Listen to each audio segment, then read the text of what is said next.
والله صار 3 سنين جفاف وعدم توفر مادة المازوت المحروقات، التجأنا إجباري للطاقة الشمسية. والله محرك الديزل شغل 20 ساعة 15 ساعة ليل نهار تسقي مضبوط، أما هين محكومين بالطاقة ما تشتغل للتسعة بعد التسعة، ومن العصر زاد تخف الشمس.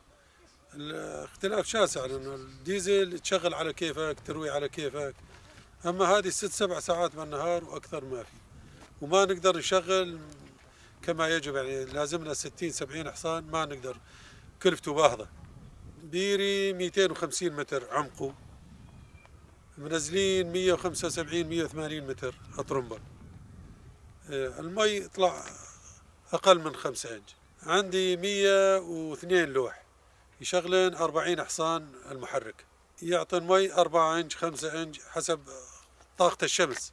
يوم الشمس زينة وارتز 50 يعطي 5 إنج، تضعف الشمس يضعف المي.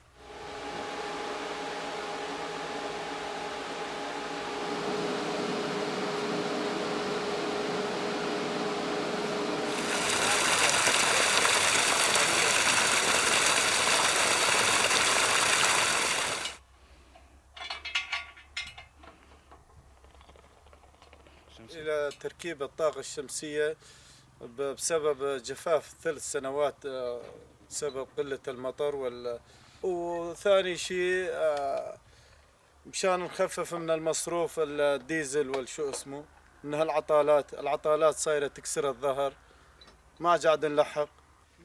الطاقة ركبناها انه خفيفة ونظيفة ونظيفة للبيئة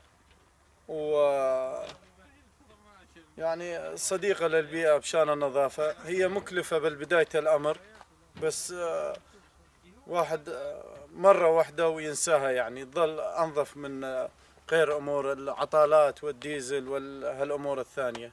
عندي البير على البركة 250 متر، تنزيله 170 متر، والطاقة الشمسية 96 لوح